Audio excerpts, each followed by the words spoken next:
Good morning. I'm Amanda McNulty with Clemson Extension and Making It Grow. And this is a Making It Grow Extra, one of our podcasts. And today I'm speaking with David Coyle. David is an extension specialist. David, what are your particular responsibilities? Good morning, Amanda. My responsibilities are forest health and invasive species. And that's a pretty wide range of things. It's everything from pesticides to insects to fungi to invasive plants, pretty much anything that impacts a forestry or a tree in an urban environment. And trees are extraordinarily important to the economy of South Carolina, and our urban trees are important for the aesthetics that they bring, and also for the cooling effects, the mitigation on rainfall, and places for birds, wildlife. Trees are essential to the quality of life.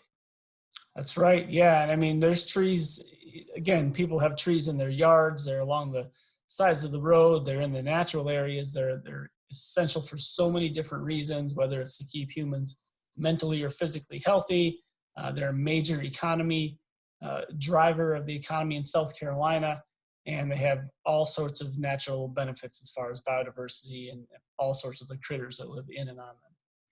We are going to focus today on a very hot topic, in that it causes a lot of reactions in people, and that is glyphosate, which is the active ingredient in Roundup.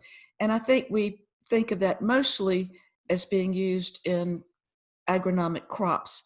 But from your experience, it's also a key management tool in forestry. Is that correct? That's right. It's one of the most common and most effective tools we have against a lot of our invasive plants, something like privet. Glyphosate is one of the recommended treatments for privet. Glyphosate is a broad spectrum herbicide, so anything green that it touches, it will, if enough glyphosate gets on there, it will travel to the roots of that plant and kill it. So let me interrupt you for just a minute. So if you're spraying a stand of pine trees that have a nice thick bark on them, it does not go through the bark. Is that correct? That's right. It's got to hit something green. So Okay. If it's just getting on that rough, corky bark, you're not going to have a problem. It's got to get in touch with green stuff. Usually the foliage is what we target and aim for when we're applying glyphosate. But it is one of the chemicals we use in a lot of different ways. It can control a lot of different plants, and it's really useful for a lot of the invasive species we deal with. So broad spectrum as opposed to a targeted plant or item. Talk a little bit about that so people can understand that some herbicides only affect one thing, some affect everything, please. Sure. Broad spectrum means it has a broad range of things it will impact. So glyphosate is such a chemical that if it gets on a green plant, it can kill the green plant, whether that's a grass or a young maple tree or a weed of some sort, it can kill it. Now, there are other chemicals out there that only affect certain types of things. And a lot of times you can't make a herbicide that just affects one plant species. It's usually a type. So there's herbicides that only affect grasses, for instance. There's herbicides that will only kill, that will not kill pine trees, for instance. So what it does is sort of depends on how it's made and how it's derived, but glyphosate is one of those chemicals that will affect all sorts of different things. I think probably homeowners most likely use targeted herbicides in lawns more than anything else, because there are some things that do not affect turf grass or certain types of turf grass, but might affect weedy, grassy weeds or broadleaf weeds. So I think some people who perhaps think that glyphosate is the devil incarnate don't realize that perhaps they're using herbicides themselves. They just don't make the connection sometimes. Yeah, I would say anyone with a lawn service, you have herbicides on your lawn, and Yes. they put stuff on there that's not going to kill the grass. You're just going to see, that's why after the lawn service has been there in a couple of weeks, all those little non-grass things sort of brown up and die off because they put an herbicide on there that kills broadleaf things, but not grass. So they're very common. It's pretty much impossible to look at a nice, pristine lawn and not have herbicides be a part of that. Yes. There's just too much other stuff that'll grow. Let's tell us a little bit about the history of glyphosate, where it was developed and when it started having widespread agricultural uses, please. It was first developed or found, I guess is probably a better word, in the 50s over in Switzerland. They were looking for something for a completely unrelated purpose. And then in the early 1970s is when it was first sort of rediscovered here in the States, again, for something completely different. They were looking to develop some chemicals to use in water softeners. So this was Monsanto was doing this at the time. Water softeners, Water softeners, completely unrelated. So they had over 100 of these chemicals they were trying to develop for water softener use. And 2 of them had some, what they called mild herbicidal properties. So they gave this one fella the task, see if you can beef these up and get them to where we could, market them and use them. So he worked on them and he was able to get one of them, glyphosate, it was actually the 3rd one he tried, able to sort of develop that to the point where it could be used to kill plants, okay? So Monsanto patented it, called it Roundup, and it was first marketed to the public in 1974. Okay, so this was when Roundup started, it was glyphosate and it was only Monsanto's. And the way pesticides work is when they're first developed, the company that creates them gets a patent on them. And so that, there's a patent, so they own the rights to it. And then they own the rights to it for a certain amount of time. So for a long time, the only glyphosate you could get was the brand name Roundup, and it was made by Monsanto. Okay. Around 2000, I believe, is when that protection left. So at that point, glyphosate basically became common thing. So any company could make it. And that's why today you can get glyphosate you can still get it as Roundup from Monsanto, but you can get it under all sorts of other trade names from all sorts of different companies. And if you go to any of the big box stores, it's usually just sold as weed killer, some generic weed killer thing. Mm-hmm. This has done a couple things. This has made it available in a lot more different forms and formulations, and it's also made the price drop significantly, because once it's kind of like any pharmaceutical drug, right? The first one that has the new, diabetes drug, it's going to be really expensive for a while, but after a certain point in time, anyone can make one, and then you can get, generic anything. Generic ibuprofen is going to be cheaper than Motrin, for instance. So that's how that works. So from your standpoint, was it first used widely in forest management and in agricultural field work? It was first developed for and used mostly in agricultural settings. I think forestry came to that a little bit later. Now it's one of the more widely used herbicides in forestry, for sure. Again, for all those invasive species things we talked about, but it was developed for ag, and that's kind of where it got its start. And then once we all saw the applicability of it and the ease of use and everything, it got used a lot more. Let's talk a little bit more about it affects only green tissue, actively growing, I understand, and within certain environmental parameters about temperature and things like that. Right. It's the way glyphosate works is it impacts the plants. It's called the shikimic acid pathway, which is basically this molecular pathway where a plant makes amino acids. Okay, so plants can make their own amino acids to grow. Vertebrates need to eat them, right? That's why we as people need to eat protein, because amino acids are in protein. We can't make our own. Plants make their own, and what glyphosate does is impact that whole process. It's a really big, complicated process, but it impacts that and basically prevents the plant from making what it needs to grow. As it gets sprayed on that green part, so glyphosate gets sprayed on the leaf, it will get inside that leaf and travel down into that plant and prevent that process from happening. And that process is not one that mammals have. Correct. Mammals don't have that process at all, right? That's why it works on all the plants, because every plant has to make its own amino acids, right? Okay. So that's why that's a part of the broad spectrum, right? Every plant has this process it goes through. So that's how it works. And temperature also is involved, I believe. yeah, I know if it's too cold, a plant is not going to be doing a lot, right? A plant's not going to be moving things up and down, and it needs to take that herbicide and move it down into the roots and into the rest of the plant. So if it's too cold, it's not going to do that. So there's a set of parameters, environmental variables you've got to be within. And likewise, if you put it on right before rain, the rain will probably wash it off that leaf. It's got to take some time from after it gets on, it's sprayed on the leaf. It's got to have time to soak in, basically. And if you spray, right before as a rainstorm is coming, it's going to wash that off, and it probably won't work. Apparently, too, the plant's just not actively having all of its processes going on. Is that correct?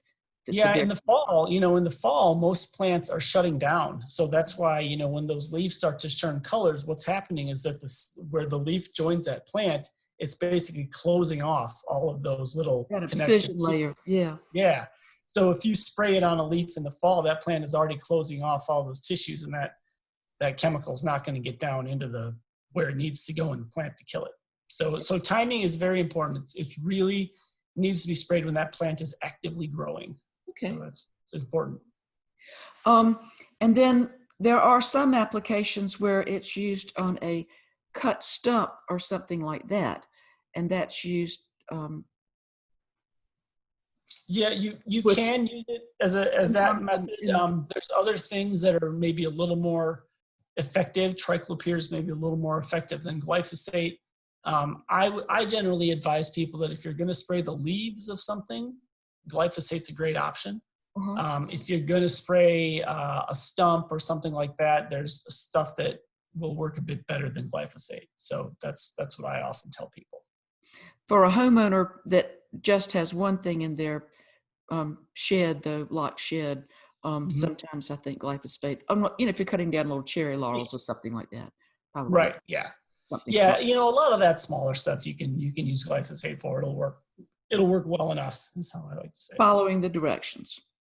Always following the directions. And that's a very important point I think we should talk about is every chemical has a label, right? Every herbicide, pesticide, insecticide, all of them have labels, and those labels are officially the law in this country. So when it says on there you need to apply it under certain conditions, that means that's when you need to apply it, both legally and for it to work. Like if you don't apply it under those conditions, it won't work.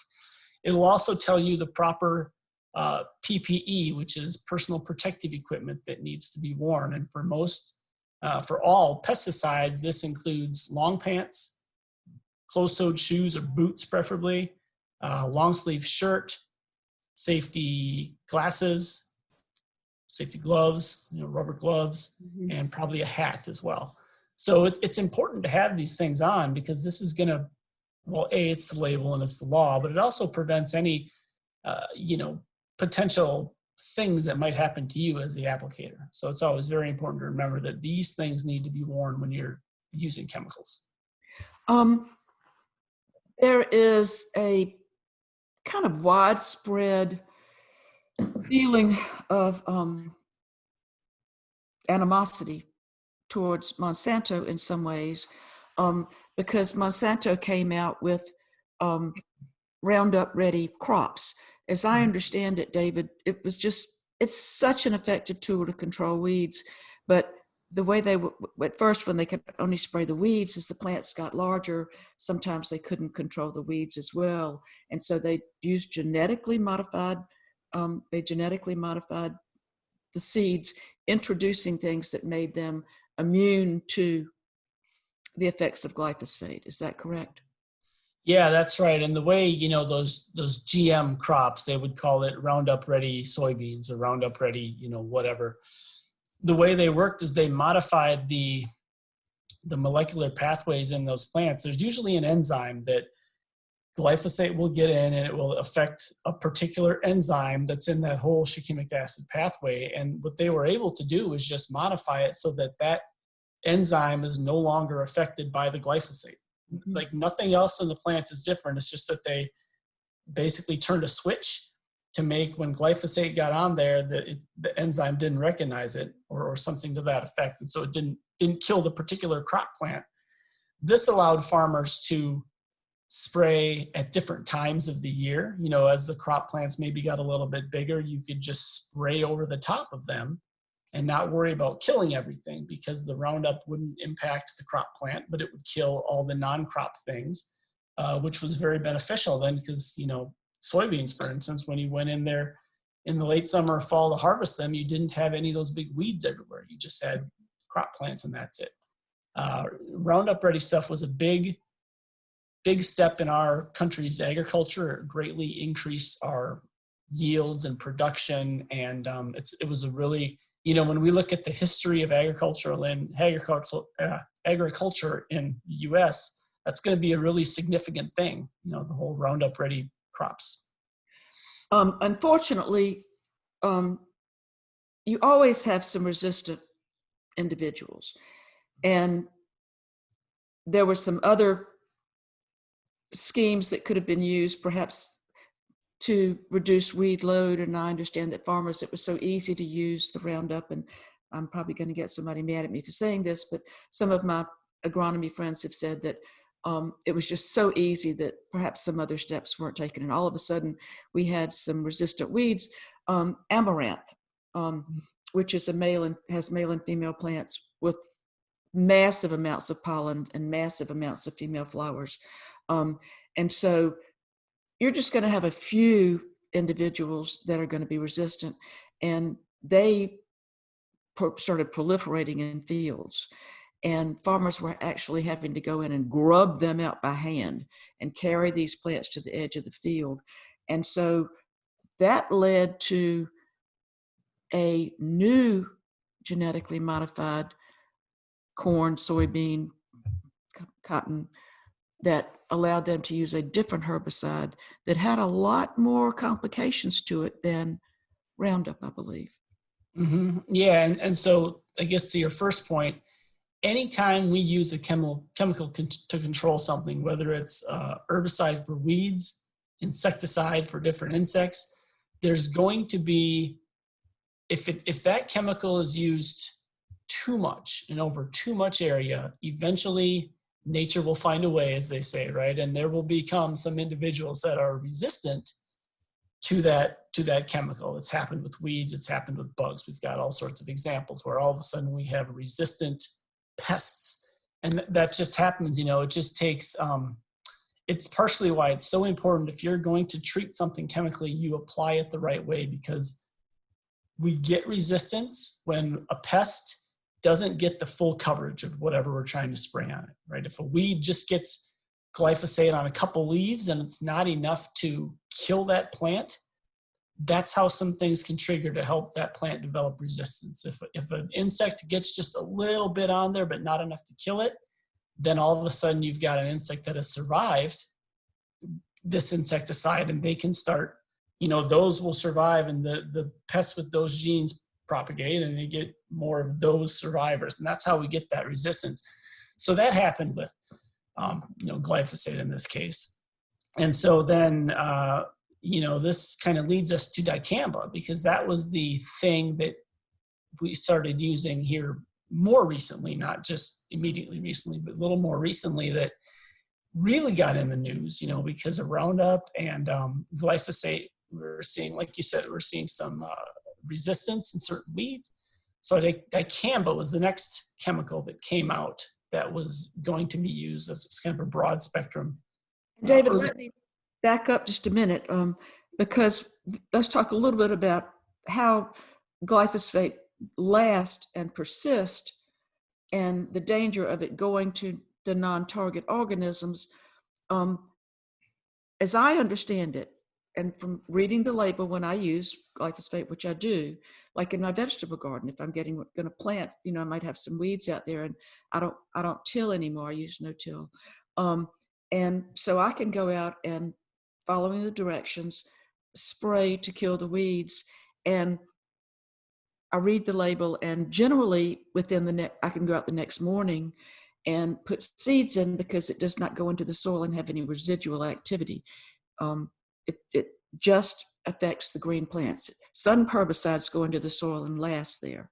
The other thing is that I need to be careful that it's not windy, but I don't think that glyphosate doesn't, it can be blown by the wind and hit something I didn't intend for it to affect, but it's not going to turn into a gas and float off. Is that correct? Yeah, you nailed all that. So glyphosate it breaks down very quickly in sunlight, breaks down very quickly when it hits the soil. It's got a very short half-life in there. I too have sprayed glyphosate on one day on the afternoon, and I've planted stuff the next morning with no problems, right? It's, as soon as as soon as it's dry, it's pretty much gone. It's kind of my unofficial thing. Like if you can't feel wetness on the leaves, you're probably safe to do whatever you need to do. It just doesn't turn into a gas. Right, and it won't turn into a gas. There's some chemicals that when you spray them, if it's too hot, they turn into a gas, they volatilize, and then they're floating around out there and can get on other things and cause a lot of damage. Roundup or glyphosate will blow. It can drift. Any pesticide can drift. If you're spraying it and it's windy, it's just blowing what you're spraying around. That can happen to any chemical anywhere. So drift is a very common thing. That's why it's very important to, monitor your outside conditions. You're not supposed to spray if it's going to be windy, and even just a light wind is too much for a lot of herbicide applications, because it does not take much to blow some of those really fine droplets around. So it's got to be a pretty still time. Generally speaking, early morning is a pretty good no wind time. That's when I do a lot of my spraying, is starting just before sun up till mid morning. It's usually pretty calm, and as temperatures rise through the day, that's when you get more wind, as kind of the air is moving up and down the atmosphere. But the calmer, the better for that. And then also, we found that with dicamba, it's been far more problematic because of the fact that I believe it's more expensive. And yeah, one of the benefits of glyphosate is now that it is no longer a protected thing from Monsanto, that anyone can make it, the cost has come way, way down. Glyphosate, on the overall scheme of herbicides, glyphosate is one of, if not the cheapest one out there. Anything new like dicamba, that's going to be still under that time period where it's only made by one company, it's protected, it's going to be a lot more expensive. Glyphosate you can get anywhere at this point, right? So yeah, it's a lot cheaper, and it still works very well when it's used the right way. So the second generation of GMO herbicide resistant crops is now dicamba resistant, and dicamba is extremely likely under certain conditions to turn into a gas, and it may go into your neighbor's yard or another farmer's field where you did not want it to go, and all of a sudden you are in a real pickle. That's right. Yeah, dicamba is a few years ago there was a lot of things in the news with this, dicamba problems everywhere, people losing whole fields of crops, and what was happening. We found out that it was volatilizing, right? So not drifting. So it wasn't being blown by the wind. It was being applied mostly in a right manner, but when it got too warm, it was basically turning into a gas, teeny tiny liquid droplets floating around and getting on all those other crops, and then having that same herbicide effect. It's just, some of these things you need to read the label, and it will tell you, don't apply if the temperature is over X degrees. They put that on there for a reason. And the reason is to make sure that chemical is going to work the right way and not cause unintended damage. And, a lot of times it's interesting that people who grow roses, for instance, are cautioned and warned to change the mode of activity of the fungicide periodically, because resistance can occur.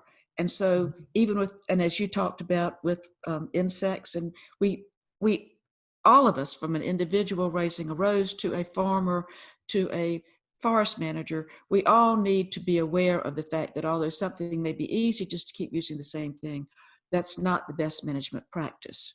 That's right. And, you know, fungi are notorious for having just a really unique life cycle and changing. They change fast. You know, over the course of a year, a season, you can see fungi almost develop resistance. So it's so true. And it gets back to having an integrated management plan, integrated pest management plan.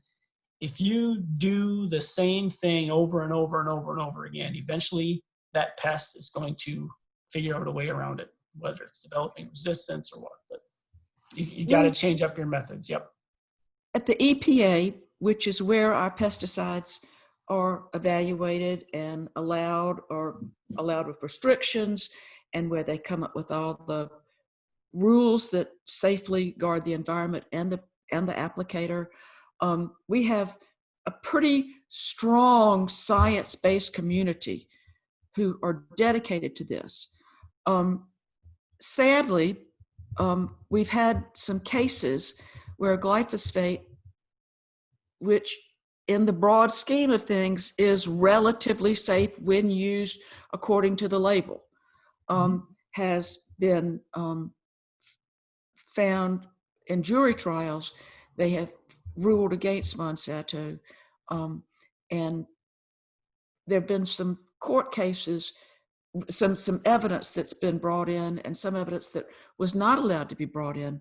Can you talk a little bit about that case and some of the things we've learned about what the people who were bringing the case that said they'd been harmed by it, what they had been and not been doing to protect themselves, and the kind of general attitude towards large corporations in California where that happened?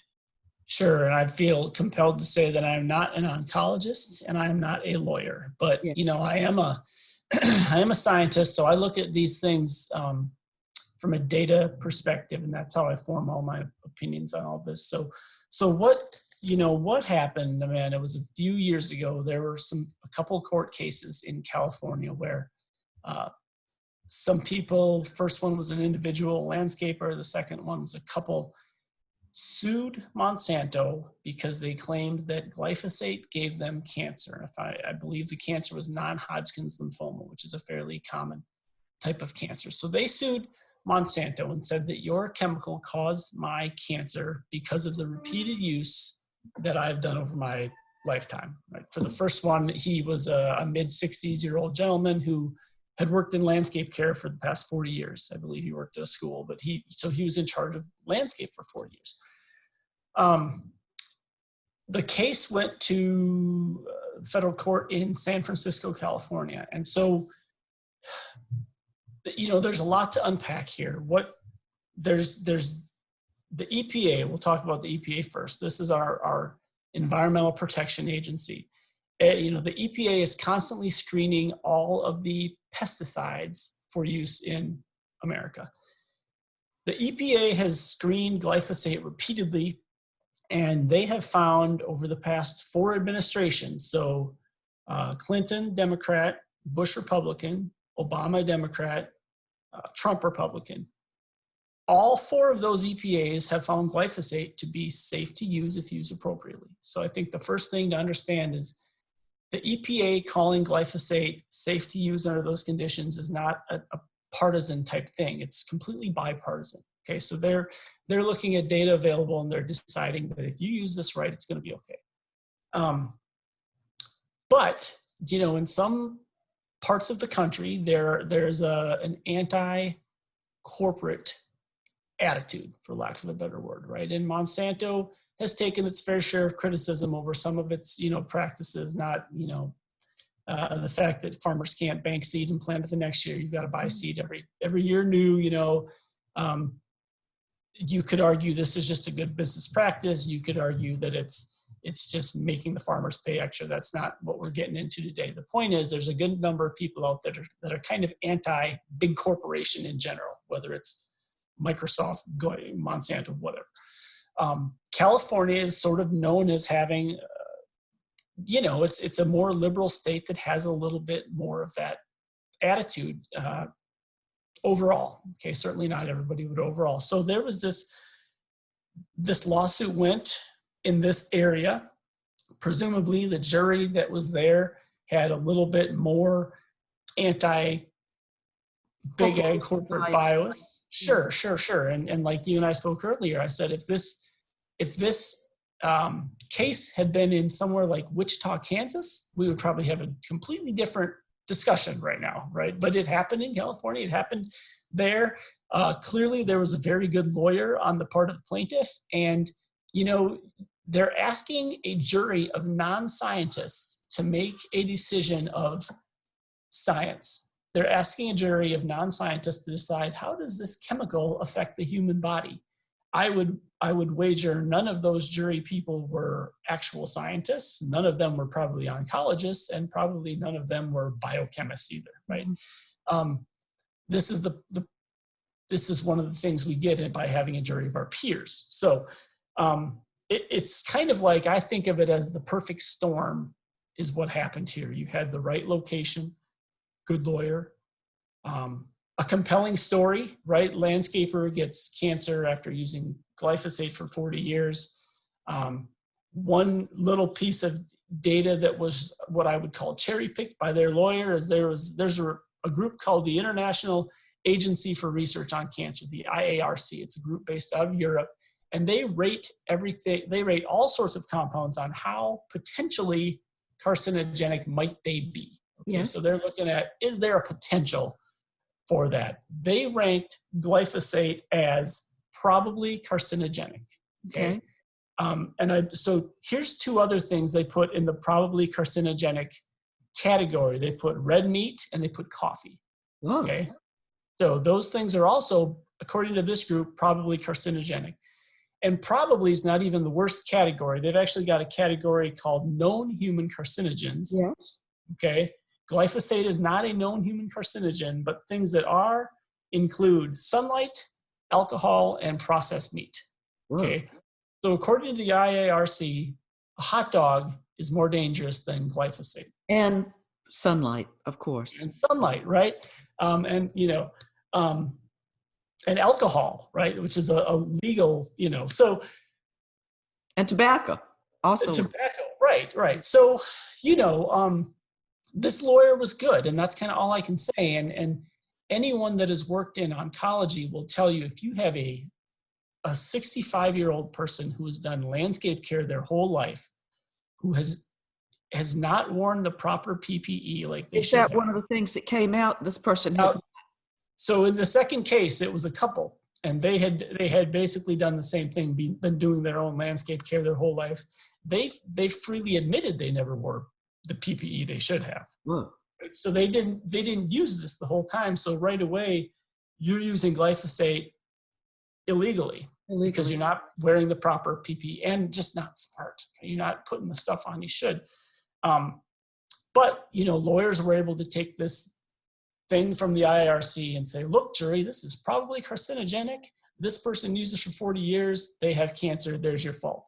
And it just sort of all spun together in the right situation. And they found against, the verdict went against Monsanto. Now, of course, that initial judgment was sky high. I forget how many millions of dollars it was, but it was greatly, greatly, greatly reduced on all the appeals and all that thing. From a scientific perspective, though, there's no credible data that shows glyphosate is dangerous if you use it the right way, if you wear the right protection, and if you follow the label. So that's my position on all of that. And again, I'm going to go back to the best management practices of not relying on simply one herbicide.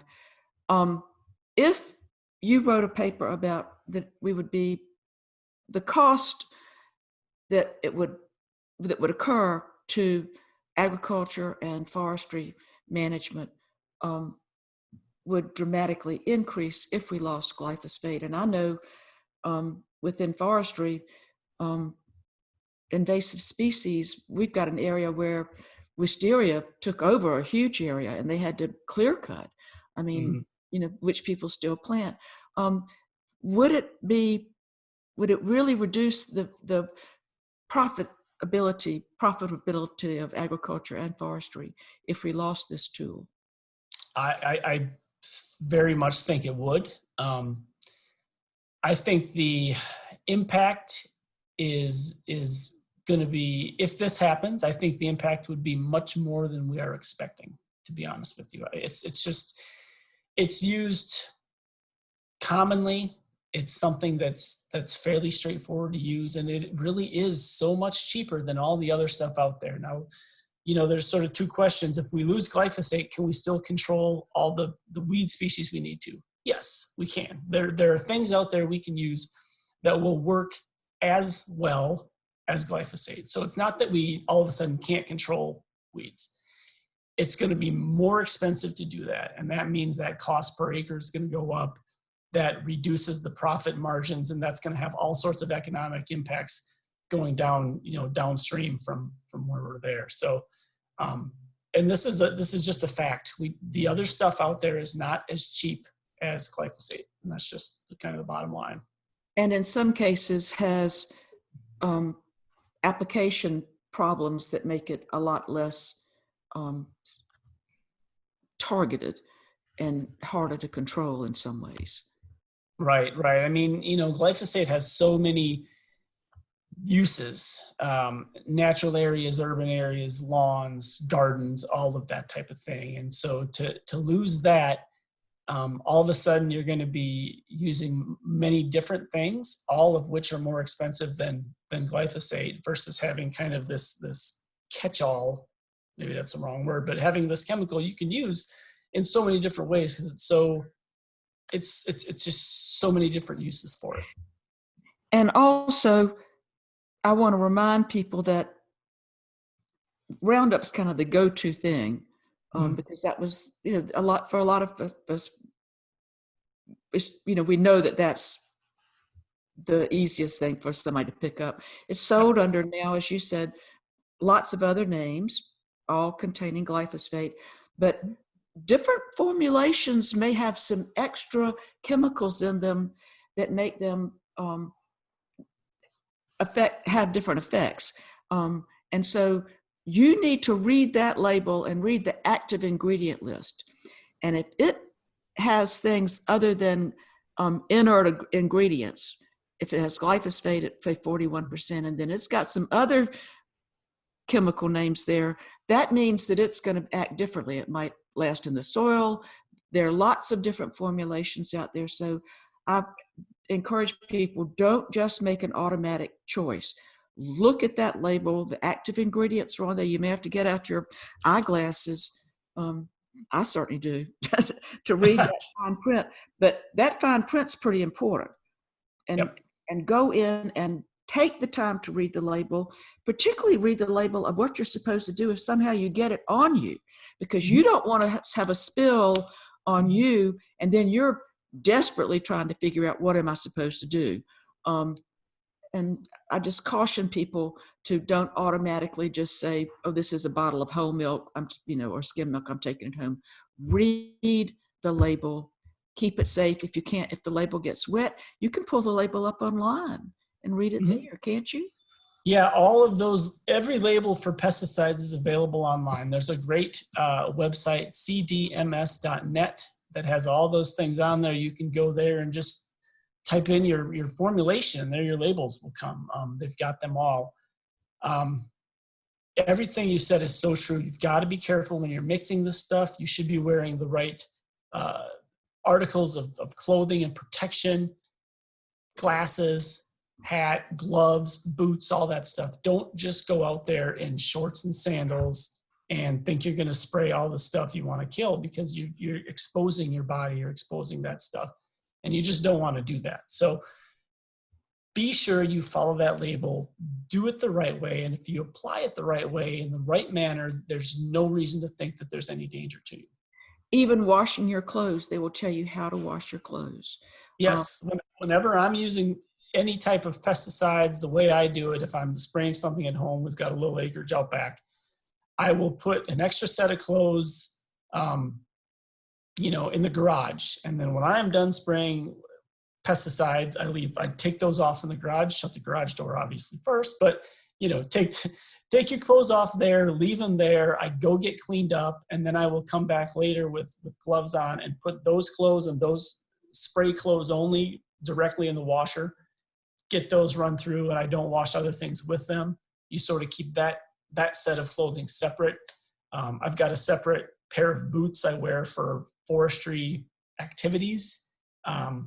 I wear those for pesticide. I don't wear those if I'm just out hiking with my kids or anything like that, right? So I've got separate stuff to use. I've got a separate hat that I wear, and that gets washed every time too. So it's just, it's just being smart and keeping that stuff, taking maybe extra precautions just to be completely safe about it. Yeah.